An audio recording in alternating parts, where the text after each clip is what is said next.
Matrimony was ordained, thirdly, said Jane Studdock to herself, for the mutual society, help, and comfort that the one ought to have of the other. She had not been to church since her school days until she went there 6 months ago to be married, and the words of the service had stuck in her mind. Through the open door she could see the tiny kitchen of the flat and hear the loud, ungentle tick-tick of the clock. She had just left the kitchen and knew how tidy it was. The breakfast things were washed up, the tea towels were hanging above the stove, and the floor was mopped. The beds were made, and the rooms done. She had just returned from the only shopping she need do that day, and it was still a minute before 11. Except for getting her own lunch and tea, there was nothing that had to be done till 6 o'clock, even supposing that Mark was really coming home for dinner. But there was a college meeting today. Almost certainly Mark would ring up about tea time to say that the meeting was taking longer than he had expected and that he would have to dine in college. The hours before her were as empty as the flat. The sun shone and the clock ticked. Mutual society, help, and comfort, said Jane bitterly.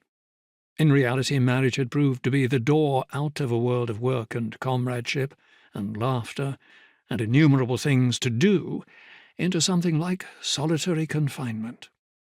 For some years before their marriage, she had never seen so little of Mark as she had done in the last 6 months.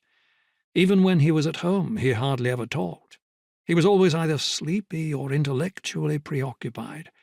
While they had been friends, and later when they were lovers, life itself had seemed too short for all they had to say to each other. But now? Why had he married her?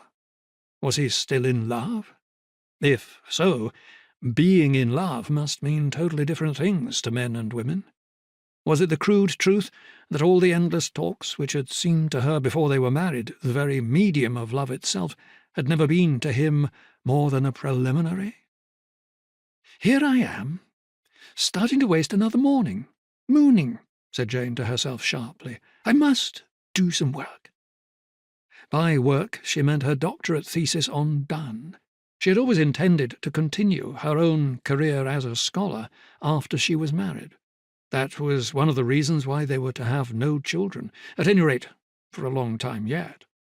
Jane was not, perhaps, a very original thinker, and her plan had been to lay great stress on Donne's triumphant vindication of the body.